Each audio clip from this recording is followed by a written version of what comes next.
류마티스 관절염은 단순한 관절 통증이 아닙니다. 자가 면역 질환의 하나인데 우리 몸의 면역 체계가 자신의 관절을 공격해가지고 거기서 염증을 일으키고 만성 염증으로 진행되는 질환입니다. 단순한 관절 통증 외에도 미열이라든지 피로감, 안구의 건조 등 전신적인 증상을 다양하게 동반하기 때문에 일상생활을 많이 불편하게 만들고 있습니다. 주요 증상은 아침에 손가락, 발가락이 뻣뻣해진다는 거, 그리고 관절 좌우 양쪽으로 다 붓고 아프다는 특징이 있습니다. 또한 평소보다 쉽게 피곤함을 느끼고 기운이 없다, 관절 부위에 열감을 느끼며 밤보다는 아침에 통증이 심한 특징이 있습니다. 이런 증상과 징후가 나타나면 류마티스 관절염을 의심할 수 있고요. 혈액 검사, 엑스레이 검사를 한다면 류마티스 증상인지 확인을 할 수 있습니다.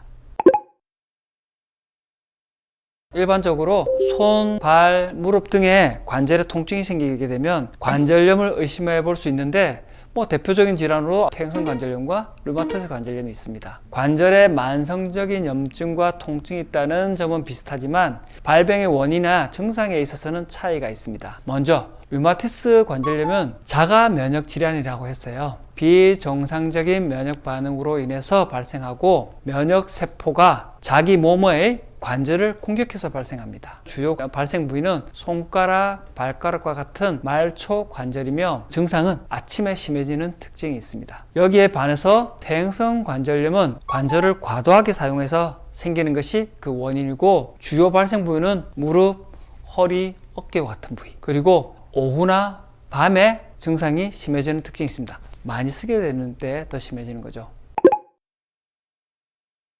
류마티스 관절염은 기온의 변화에 아주 민감한 질환입니다. 그래서 기온이 많이 떨어지는 겨울철이나 여름철이라도 지나치게 냉방을 하게 되면 관절 주변의 근육이 수축이 되는 경우에 악화가 될 수 있습니다. 또한 너무 덥거나 습한 환경에서도 증상이 악화될 수 있으니 실내의 온도와 습도를 적절하게 유지해 주는 것이 좋습니다. 또한 흡연, 감염, 스트레스 등은 류마티스 관절염의 발생 위험도를 또 높일 수 있고 여성의 경우에는 호르몬의 변화가 있는 시기, 임신, 출산, 폐경기에는 증상이 나타나거나 악화되는 경우가 많습니다. 그 이외에 정제 밀가루, 설탕, 붉은 육류를 과도하게 섭취하는 것이나 술을 섭취하는 것은 염증을 악화시킬 수 있기 때문에 피해 주는 것이 좋습니다.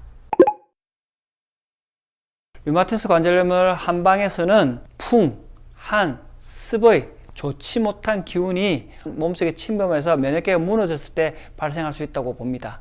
풍, 한, 습의 좋지 않은 기운으로 인해서 전신에 어혈이든지 담음이란 나쁜 물질이 생기게 되고 이것들로 인해서 신체 내부의 순환 기능의 장애가 발생하게 되면 관절을 감싸는 활막에 염증, 그리고 통증, 그리고 부종이 발생할 수 있다고 보는 겁니다. 먼저 한약으로 치료를 할 때는 풍, 한, 습의 나쁜 기운을 없애고 질환이 발생한 관절 부위에 기운이 소통할 수 있도록 치료를 해주면 됩니다. 증상에 따라 급성과 만성으로 나눠서 치료를 하는데 급성기에는 적극적으로 염증을 억제해주는 처방을 사용하고 만성기에는 관절 부위의 변형을 방지해주는 처방으로서 치료를 합니다. 침치료와 약침은 해당 부위의 염증을 완화하고 조직을 보호하는 데 도움이 됩니다. 그리고 일반적으로 류마티스 관절염을 치료할 때는 시간이 많이 필요해요.